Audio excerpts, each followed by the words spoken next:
दुनिया भर की प्रेम कहानियों को देखें तो दुखांत कहानियाँ ज़्यादा रहती हैं, जिनमें प्रेम असफल हो जाता है, प्रेमी जोड़े मिल नहीं पाते हैं। बहुत सारी कहानियाँ इतिहास में आपको ऐसी ही मिलेंगी। प्रेम के कामयाब होने की कहानियाँ कम रहती हैं। बहुत सुखद अंत हो जाएगा तो शायद पढ़ने वालों को उतना मज़ा नहीं आता है।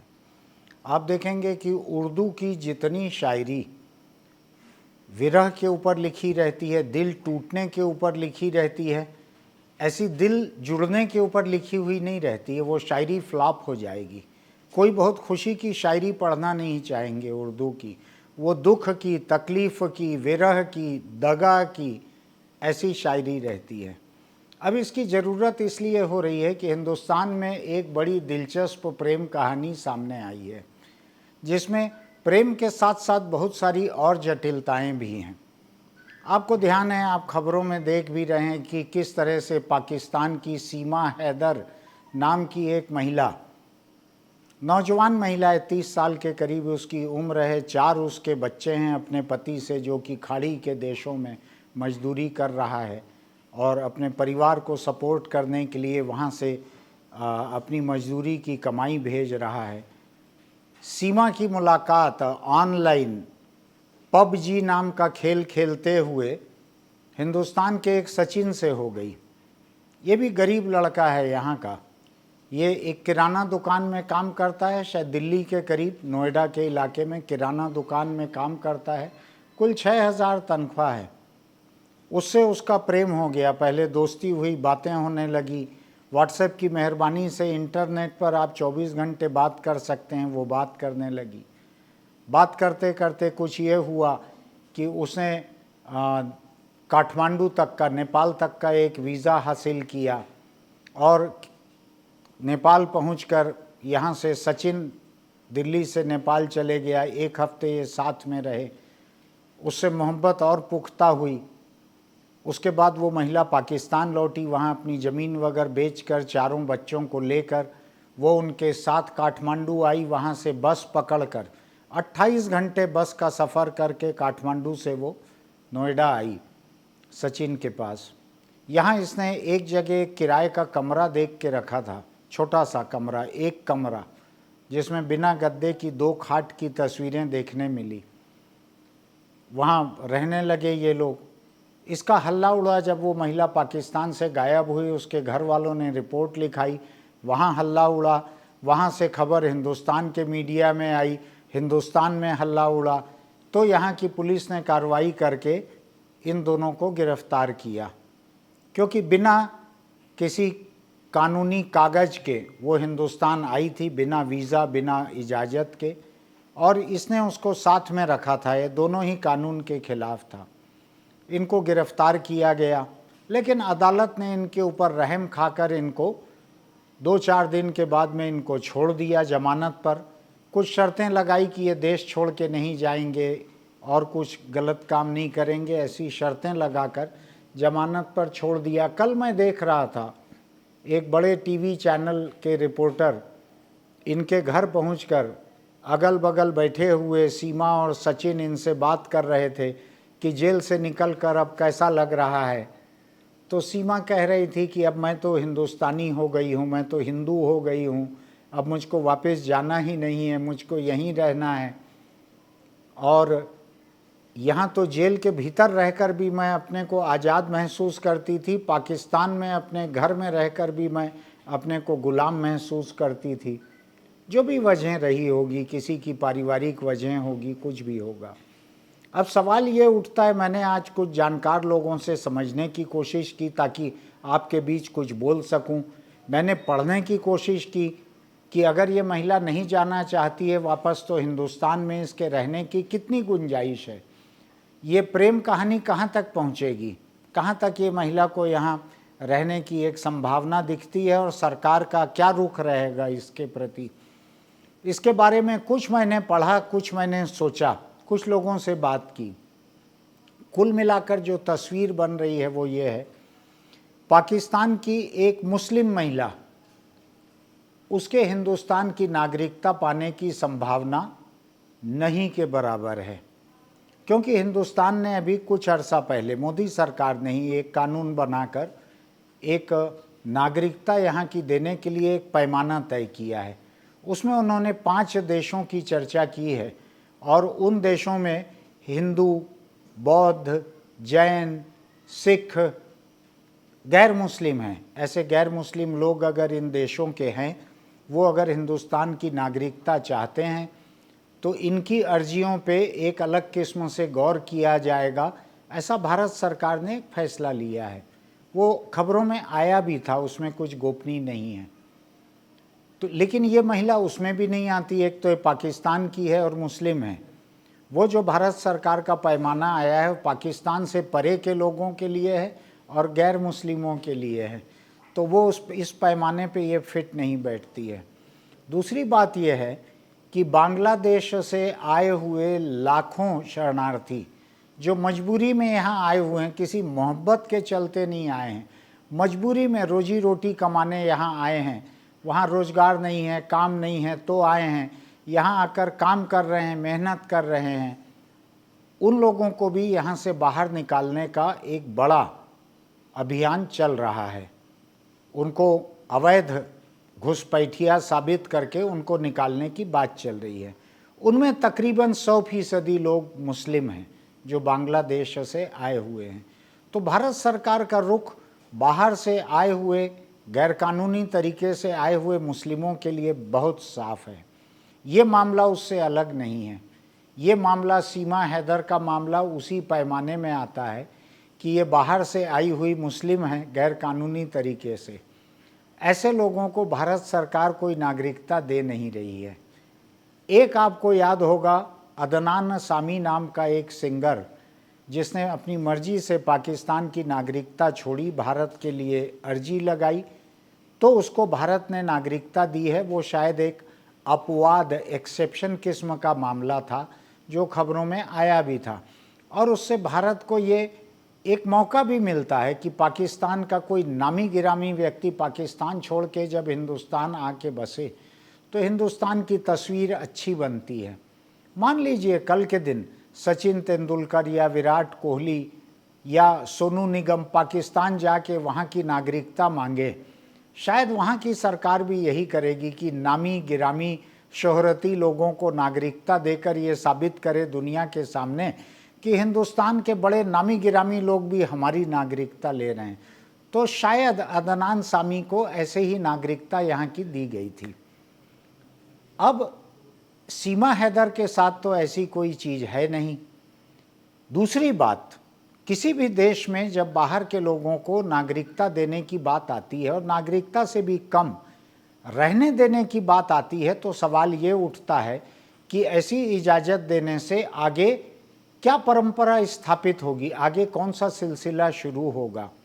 आप देख रहे होंगे कि पाकिस्तान, लीबिया, सीरिया ऐसे देशों से लाखों शरणार्थी ये ग्रीस जाते हैं, ये टर्की जाते हैं, ये छोटे छोटे जहाज़ों में ये इटली जाने की कोशिश करते हैं।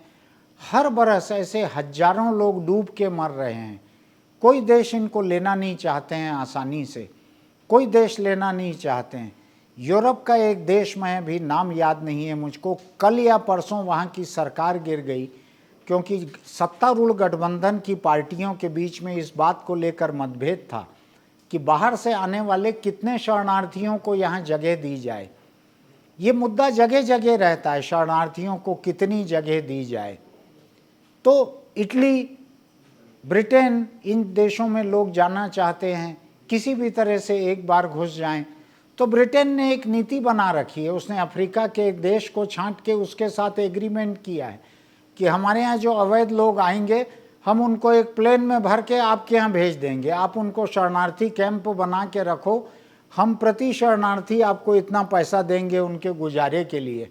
खुद ब्रिटेन की पार्लियामेंट, ब्रिटेन की पॉलिटिकल पार्टीज़ के बीच इस बात का विरोध हो रहा है कि ये बात इंसानियत के खिलाफ है। ब्रिटेन को अपनी अंतर्राष्ट्रीय जिम्मेदारी निभानी चाहिए, उसको शरणार्थियों को अपने यहाँ भी रखना चाहिए। लेकिन दिक्कत ब्रिटेन के साथ ये भी आ रही है, अर्थव्यवस्था बहुत अच्छी नहीं है, लोग महंगाई से त्रस्त हैं, ब्रिटिश नागरिकों को अस्पतालों में इलाज नहीं मिल रहा है। लेकिन जो शरणार्थी पहले वहाँ जिनको जगह दी गई है उनको होटलों में रखा गया है, वो बरसों से होटलों में है। तो कोई भी देश कब तक ये खर्च उठाएगा? मैं सीमा हैदर की बात सोचता हूँ, और मैं भारत सरकार हो के अगर बात सोचूं तो मुझको ये लगेगा कि ये महिला यहाँ किसी कामकाजी वर्कफोर्स का हिस्सा नहीं हो सकती, यहाँ की अर्थव्यवस्था में कुछ जोड़ नहीं सकती। ये 4 बच्चों के साथ यहाँ पर आई है, तो ये 5 लोग हो गए यहाँ पर खाने वाले। इन 5 लोगों को यहाँ रहने तक सरकार को हो सकता है कि किसी तरह से अनाज की मदद करना पड़े। हो सकता है कि ये सचिन नाम का आदमी, इसके साथ इनको रहने की इजाज़त मिले। तो ये सचिन खुद ही गरीब दिख रहा है, बिलो पॉवर्टी लाइन, 6,000 तनख्वाह है जिसकी। तो हो सकता है इसके साथ इलाज का भी इंतजाम सरकार को करना पड़े।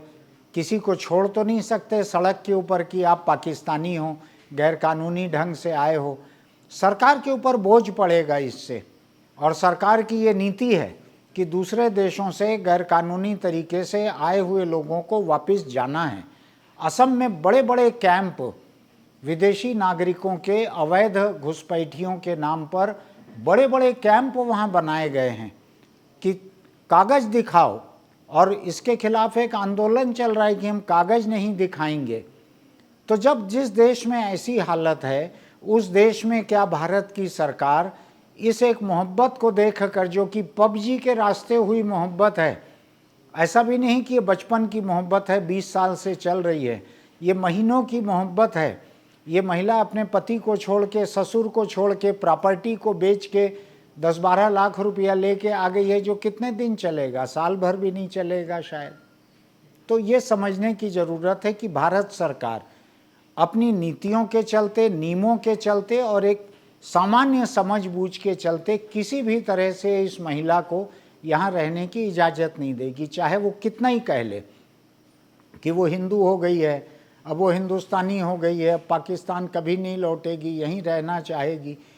इसलिए कि अगर सरकार ने ऐसा एक सिलसिला शुरू किया तो सरहद के दोनों तरफ रातों रात सैकड़ों ऐसे एजेंट खड़े हो जाएंगे जो दोनों तरफ के लोगों का सोशल मीडिया अकाउंट बनाएंगे, इंस्टाग्राम बनाएंगे, उनका पबजी अकाउंट बनाएंगे, दूसरे खेल के अकाउंट बनाएंगे, उनके बीच में इंटरेक्शन करवाएंगे, दोनों तरफ के मोबाइल हैंडल करेंगे, उनके बीच मोहब्बत इस्टेब्लिश करेंगे, और उसके बाद उनको अवैध रूप से यहाँ ला के नागरिकता पाने के लिए उनकी अर्जी लगवाएंगे।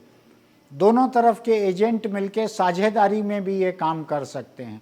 आज पाकिस्तान की हालत इस कदर ख़राब है कि खाने को आटा नहीं है।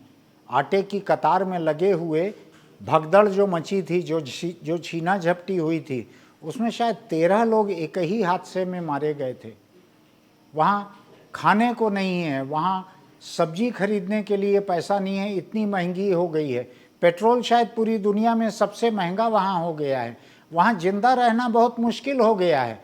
अगर भारत सरकार ये मोहब्बत गेट अगर खोलेगी तो उस गेट से करोड़ों लोग यहाँ आना चाह सकते हैं। मुझको नहीं मालूम आएंगे कि नहीं, चाह सकते हैं। तो भारत सरकार किसी भी तरीके से ये मोहब्बत का ऐसा सम्मान नहीं कर सकती, और भारत सरकार एक दिल्ले इलाही बनकर ऐसे सलीम और अनारकली की मोहब्बत में आड़े खड़े रहेगी, शहंशाह अकबर की तरह की। ये मोहब्बत नहीं हम इजाज़त दे सकते इसकी। ये जिसकी खुद की तनख्वाह 6,000 है, वो एक महिला और 4 बच्चों को किस तरह से उनका गुजारा कर सकता है? ये महिला जो कामकाजी नहीं थी वहाँ पे, ये खुद यहाँ क्या काम कर सकती है? और सबसे बड़ी बात जो मैं कह रहा हूँ, कोई भी सरकार अपने देश में अवैध शरणार्थियों को घुसने देने का, हौसला बढ़ाने का, उत्साह बढ़ाने का ऐसा कोई भी काम नहीं करेगी। तो अब सवाल ये है कि जितने दिन लोअर कोर्ट में मुकदमा चलेगा, सरकार के पास अर्जी आएगी नागरिकता के लिए, मेरा अंदाज ये है कि सरकार उस अर्जी को खारिज करेगी अगर इस सरकार के पास इस अर्जी को लेकर पाकिस्तान के खिलाफ प्रचार की कोई संभावना नहीं दिखेगी कि इसका खूब प्रचार हो जाएगा, ये महिला पाकिस्तान के खिलाफ बहुत कुछ बोलेगी, पाकिस्तान खराब रोशनी में दिखेगा, तो चलो दे दो। लेकिन तो भी मुझको नहीं लगता ऐसा करेगी। अब दूसरी बात ये उठती है कि ये महिला जिन बच्चों को लेकर आई है उसका पिता पाकिस्तान में है, अभी खाड़ी के देश में, वहाँ अपनी मजदूरी छोड़कर पाकिस्तान आया है कि घर बार उजड़ गया, ज़मीन बिक गई, बच्चों को लेके बीवी चली गई है। वो अभी भी मांग कर रहा है कि उसको बीवी बच्चे वापस चाहिए। मैंने इस परिवार की हालत समझने के लिए बड़ी कोशिश करके सीमा के पति, उसके शौहर हैदर को सऊदी अरब में फ़ोन पर पकड़ा, उनसे फ़ोन पर बात की, समझने की कोशिश की। वो बहुत तकलीफ़ में हैं, बहुत दुखी हैं, अपने बीवी बच्चों से हाथ धो बैठना उनको जायज़ नहीं लग रहा है। उनको ये लग रहा है कि हिंदुस्तान की सरकार भी गलत कर रही है। उनको लग रहा है कि यहाँ की अदालत ने एक गैर मर्द के हवाले उनकी बीवी को कर दिया है, जो कि नाजायज़ बात है। उनका कहना है कि उनके बीवी बच्चों को वापस पाकिस्तान भेजा जाए। उनका ये भी कहना है कि वो 3 साल से सऊदी में मजदूरी कर रहे हैं, वो बगीचों में काम करते हैं, वो मार्बल फिटिंग का काम करते हैं, ऑटो रिक्शा चलाते हैं, हर तरह का काम करके पैसा घर भेजते रहे। उन्होंने मकान बनवाया और सीमा से उन्होंने लव मैरिज की थी, इसलिए सीमा के नाम पर ही मकान बनवाया, पैसा वो भेजते रहे वहाँ से। अब उसके बाद वो इस तरह से अचानक चली गई है, ये कुछ कर नहीं पा रहे हैं, गरीब आदमी हैं वहाँ पर, इनके बस में बहुत ज़्यादा है नहीं कि ये हिंदुस्तान आ सकें, यहाँ आके कोशिश कर सकें। मैंने उनसे समझने की कोशिश की कि अगर उनके बीवी बच्चे वापस आ जाते हैं तो क्या वे खुशी खुशी उनके साथ वापस रहने तैयार होंगे। तो उनका कहना है कि हाँ, वो इसी का इंतज़ार कर रहे हैं। मैं आपके सामने बात करते हुए उनसे टेलीफोन पे एक बार और कोशिश करता हूँ, उनसे बात हो जाए तो। हैदर नमस्कार। जी सर। मैं सुनील कुमार बोल रहा हूँ, अभी आपसे बात की थी मैंने। जी जी। तो अब आपका ये टेलीफोन कॉल जो है हमारे कैमरे के सामने है, तो मैं आपसे समझना चाहता हूँ कि ये ऐसी नौबत क्यों आई, क्यों आपकी बीवी इस तरह से छोड़कर हिंदुस्तान आ गई, क्या हुआ है ये मामला? सर, हमें तो कोई इल्म शुरू में नहीं था। हम अपने घर पे एक दूसरे के साथ संबंध में थे, राब्ते में थे, हर चीज था। 10 मई को इमरान खान का जो गिरफ्तारी हुआ था सर, इधर से बाद में हमारा संबंध टूट गया कि वो उसी दिन के 10 तारीख के सीमा के वॉइस मैसेज और वीडियो कॉल मेरे साथ सबूत है, मैं आपके पास से शेयर करूंगा। आप मीडिया वालों को दिखाइए कि ये कह रहे हैं कि 2019 से हैदर मेरे राब्ते में नहीं है। सर बिल्कुल ये मेरे राब्ते में था, 10 मई से ये मेरे राब्ते में नहीं है। तो मैं इसके भाई को फोन किया, इसका भाई का नाम है आसिफ, के बच्चों का नंबर नहीं लग रहा है, आप जाओ मालूमात करवाओ। ये सुबह गया तो घर पर ताला लगा हुआ था कि उन्होंने फोन किया, बात किया कि ये तो 2-3 दिन हो गया, तो घर से चला गया इधर से कह कर के मैं घर इधर से जा रहा हूँ, घर ले रहा हूँ, घर बनवाने के लिए जा रहा हूँ फैनपुर, जहाँ रह रहे थे। ये उधर ये कह के गया मालिक मकानों को, सामान का ख्याल करना, मैं घर लेने के लिए जा रहा हूँ खैरपुर, क्योंकि हमारा घर था इसने बेच दिया था ना सर जी जी। फिर ने यही बताया, मैं परेशान हो गया। 2 दिन हुआ राब्ता नहीं कर रहा है ये, तो एक दिन में 2 दफा 3 दफा बात करता था, अगर वीडियो कॉल ना तो ऑडियो कॉल पे या लोकल कॉल पे करता था। इधर बात क्यों नहीं हुआ? हाँ। फिर मैंने अब्बू को फोन लगाया, मेरा अब्बू जेकमाबाद देहात इलाके में हम रहते हैं, जेकमाबाद में। मैंने बोला अब्बू बच्चे रास्ते में नहीं है, आप आओ तो देखो क्या मसला है। फिर अब्बू आया कि जानकारी हुआ कि ये तो इधर नहीं है। तो मैंने घर पे फोन किया, बोलता है घर पे भी नहीं है। अब्बू इधर आया, फिर NIC हमने एक रजिस्ट्री लिखवाया पुलिस से गुमशुदा का बच्चों का। ये कह रहे हैं कि संबंध में नहीं है। इतना 2 दिन में 3 दिन में मैंने, वो भी मैं आपके पास शेयर करूंगा, आप मीडिया वाले भाइयों को दिखाओ कि हैदर सही है या गलत है। जी कि पुलिस का वो लिखा हुआ है कि गुमशुदगी का बच्चों का, कि मेरे बच्चे नहीं है इधर, क्योंकि हमें इल्म नहीं था कि ये किधर चला गया। पुलिस अपना जांच पड़ताल कर रहा था, हम भी ढूंढ रहे थे। ऐसे अचानक में हमारे को से पता चला कि एक नंबर पड़ा हुआ था घर पे, दाल राम का नंबर, वो भी मैं आपके पास शेयर करूंगा। सजन लिखा हुआ है, मेरे ख्याल में सजन लिखा हुआ है, वो भी मैं शेयर करूंगा। आप मीडिया पे जाहिर करो इस चीजों को सर। जी, ये बतलाइए हैदर, आपको पता कब लगा कि आपकी बीवी हिंदुस्तान पहुंच गई है? सर ये तो मीडिया के थ्रू जब मैंने क्लिप देखा है कि ये पुलिस कस्टडी में है, मेरा होश उड़ गए, इधर बच्चे इधर कैसे चले गए? मीडिया के थ्रू शाम का टाइम था, मैंने क्लिप देखा, पुलिस के कस्टडी में था सीमा। फिर मैंने घर पे सबको बताया कि सीमा तो भारत है जी। ना सर। ये सब झूठ कह रहा है कि जो है ना इधर से मेरी तलाक है, तलाक नहीं है, मेरा लव मैरिज है। आप ये बात सीमा तक भी पहुंचाओ कि आप जो भी गलती किया, आपने घर बेचा। पहले भी मैं ऑटो रिक्शा चला के आप लोगों को खिलाता था। ये बच्चों को पिक्चर का मसला है सर। हाँ, बच्चों की जिंदगी है, एक नहीं है, एक बेटा, तीन फरहान, फरवा, फरिया, फरा, तीन बेटियां।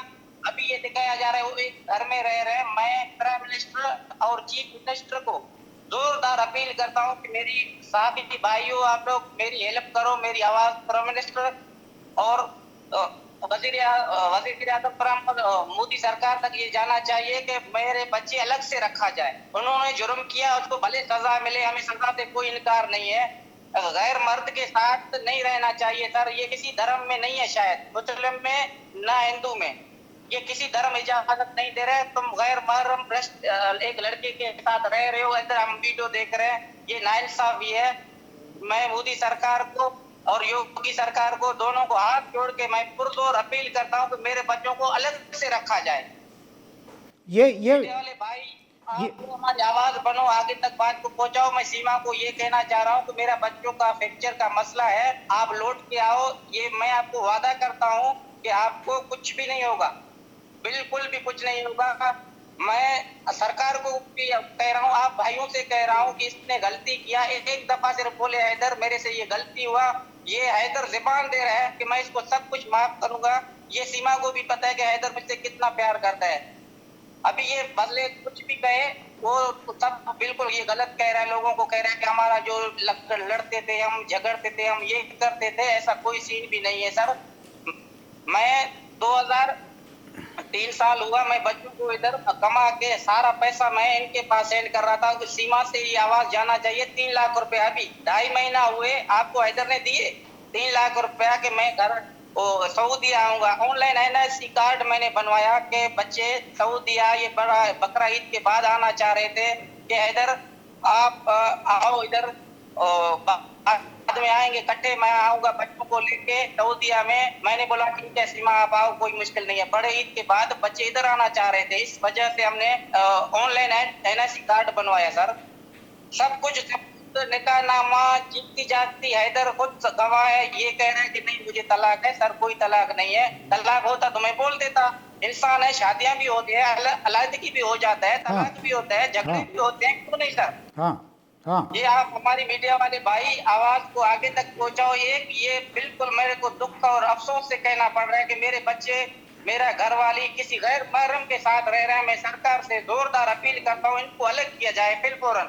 हाँ कोई खतरा है सरकार, ये हमें मंजूर है। उनको क्वार्टर में रखा जाए, अलग से रखा जाए, सरकारी कोई इदारे में रखा जाए, इनके साथ नहीं रखे सर। हमसे ये बर्दाश्त से बाहर है सर। प्लीज, हम गरीब है जरूर है, मगर बेगरत नहीं है सर। गरीब लोग हैं, बेगरत नहीं है हम बच्चों को साथ में ऐसा नहीं देख सकते। ये पुरजोर अपील है मेरा मोदी सरकार से और योगी सरकार से कि बच्चों को प्लीज प्लीज प्लीज, जो सजा है हमें मंजूर है। उन्होंने गलती किया, कुछ भी किया, आप जो सजा दे हमारे सर आंखों पे, हमें हर चीज मंजूर है। मगर बच्चों के दूसरे लड़कों के साथ, ना मेहरम के साथ मैं बर्दाश्त नहीं कर सकता हूँ। धन्यवाद सर। लेकिन हैदर एक बात मुझको बतलाओ कि आपकी बीवी यहाँ हिंदुस्तान में है, उसको अगर यहाँ जेल में रखते हैं, कुछ करते हैं और बच्चे पाकिस्तान लौटेंगे तो उन बच्चों को देखेगा कौन, क्योंकि आप तो वहाँ सऊदी में हो। सर मैं अभी बच्चों का इतना जैसे मुझे मिलेगा मैं उससे पहले चला जाऊंगा। मेरा अप्पू है, इनकी बहन है, इनके भाई है, मेरा अम्मी है, पहले भी रह रहे थे। ठीक से रखेंगे बच्चों को, स्कूल पढ़ाया जाएगा, कानून इनको जो भी सजा दे सर आंखों पे। हम फिर भी मैं अपनी बीवी के लिए हर कोशिश करूंगा छुड़वाने के लिए। सरकार को बोलूंगा आप माफी दो। मैं प्राइम मिनिस्टर सरकार को बोलूंगा, योगी सरकार को बोलूंगा कि आप प्लीज इनको माफ किया जाए, बस पाकिस्तान के हवाले करें। हम साथ में एक साथ खुश रहना चाहते सर। ठीक है हैदर, ठीक है। मेरी शुभकामना आपके साथ है कि आपका परिवार फिर से आपको मिले। फिर हम बात करते हैं। आपको कुछ और रहे तो आप मुझको फोन लगा लेना इस नंबर पर। जी सर, जी मैं आप लोगों का शुक्रिया अदा करना चाहता हूँ सर। मेहरबानी सर। जी शुक्रिया। शुक्रिया सर।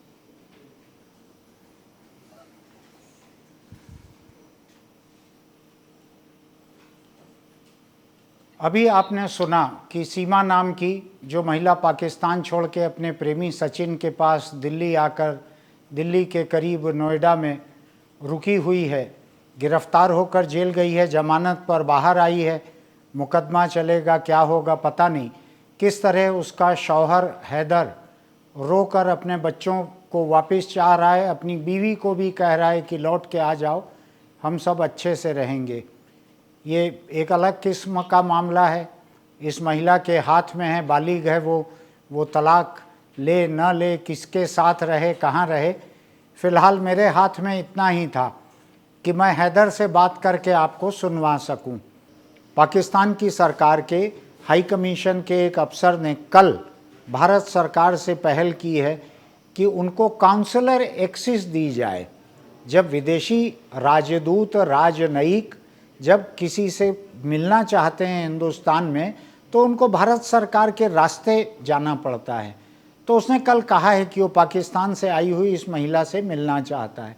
उनका हक है, क्योंकि उनके देश की नागरिक है। ये मुलाकात भी आजकल में हो जाएगी। वो भी समझाएंगे कि तुम अपने घर बार को छोड़ के इस तरह से पबजी की मोहब्बत में आ गई हो। कल किसी और जी नाम का कोई वीडियो खेल रहेगा, उससे तुम्हारी मोहब्बत श्रीलंका के किसी से हो जाएगी, तो तुम बोट पकड़ के श्रीलंका चली जाओगी। ये पबजी की ऑनलाइन मोहब्बत, इसमें अगर आप अपने 4-4 बच्चों को लेकर, अगर पति को छोड़कर, घर बार छोड़कर, देश छोड़कर अगर आ रहे हो, तो ये कितनी स्थायी हो सकती है।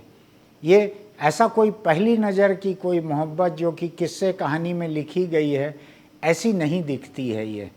ये महिला जो कह रही है कि पाकिस्तान में घर में रहकर भी वो कैदी थी और हिंदुस्तान की जेल में रहकर भी उसको आज़ादी लग रही है।